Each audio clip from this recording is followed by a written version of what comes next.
Hello, Cancer, March 2024. Ito na po ang inyong reading and let's start. Kuha lang tayo ng ilang messages para sa inyo. As usual, mensaheng gabay lamang po. March 2024, Cancer. Anong maiwan natin na mensaheng gabay para sa mga taong ito na maring makapakinig? Cancer, message. Cancer. Cancer.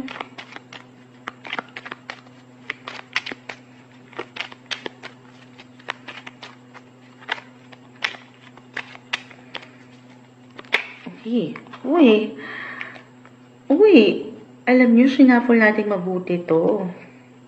Bago pa man tayo mag-start. Okay.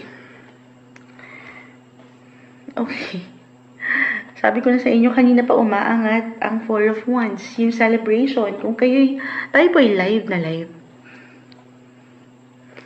Celebration, may event, party. The world ay narito. So, definitely, mayroong travel, may magandang flow ngayong buwan sa kabila. Okay, so ito sa kabila. Walang perfect talaga. Okay, meron tayo dito nakikitang challenge. Pero unahin natin yung magagandang possibility. Unahin ka, merong party, event, wedding. If ever hindi ito mag-apply sa inyo mismo, sa ilang miyembro ng pamilya, may pagkinang sa sektor ng relasyon, pag-ibig, pamilya. I-claim na natin yan. Gayun din, especially for some of you, na itong company, halimbawa, ay may kaugnayan sa ibang bansa. O nasa ibang bansa kayo ngayon, may pagkinang ng inyong mga buhay karera. Pero regardless naman, okay?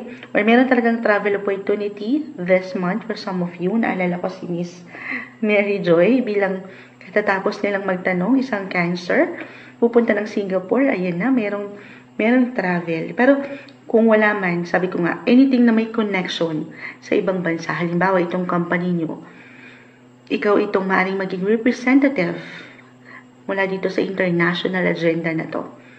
Or for some of you na nasa LDR relationship, or anything related sa family, may something pag-spark sa part na yan. I mean, hindi lang spark, pero positive potential. Okay?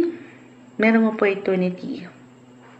Mapufulfill kayo na ang ganda, ang galing, ang positive. The world is a great sign po na merong success. I-claim na natin yan. Ito lang. Ano yan? Ito lang. The Seven of Swords. Ito hindi kailangan laliman. Pero kasi along with your other cards, maring wala tayong iba ito. As a Cancer myself, wala tayong ibang kalaban kundi yung ating sariling pakiramdam. Minsan nagiging nega tayo na hindi maiwasan. Na magiging okay ba lahat? Magiging smooth ba ang travel na ito? May halong kaba, excitement, so mixed emotions. So yung pinaka-message dito, may pag-spark. Tayo ay kumalma. Okay? At i-enjoy itong ilang na mention kong selebrasyon sa anumang paraan nyo. At wag tayong masyadong magpatalo doon sa pakiramdam na hindi okay. Pero sabi nga nila, it's okay not to be okay, Cancer. Maaring at one point, higit kayong maging emotional or extra sensitive sa ilang sitwasyon. So, it's okay to pause. At huwag kayong pangunahan nung yung pag-worry. I feel na merong worrier dito. May ilang challenge sa part na yon. Emotionally, especially. As a Cancer, malalim kayong makiramdam, mag-isip, so kalma lang daw tayo. Huwag nating pangunahan ng sitwasyon. Sabay tayo sa ikot ng mundo na ito. Kasi sa totoo lang, umaayon dito ang buhay karera, pamilya, okay? Kahit pa sa kabila ito. Kung hindi mag-apply yun, na kayo yung mga minsan nagiging nega tayo, reversal tayo every time. Kung patungkol pa rin ito sa tao, merong nagiging challenge dito. Or magiging isang challenge para sa inyo.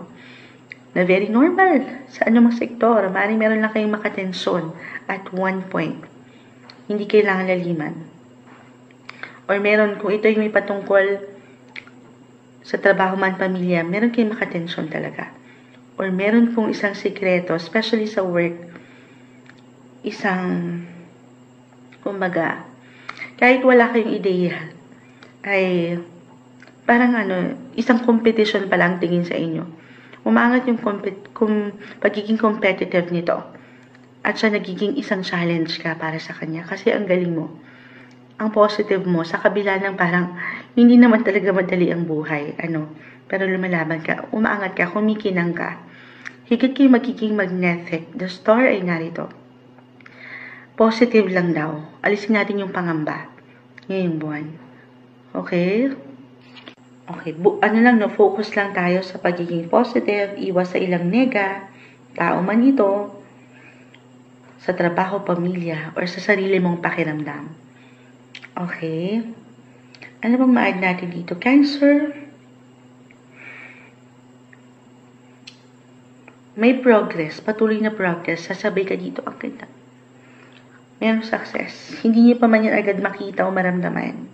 Lagi niyong tatandaan na gumagalaw kayo patungo sa mas magagandang potensyal sa inyong buhay. About travel, education, religion, may pag-highlight dyan. Astrologically speaking din, this month. Meron kayong something madidiscover pa sa tao, sa lugar, or sa trabaho. Maging ano pa man yan, or kahit sa inyong mga sarili, na meron pa pala kayong magagawa or makakaya pang gawin.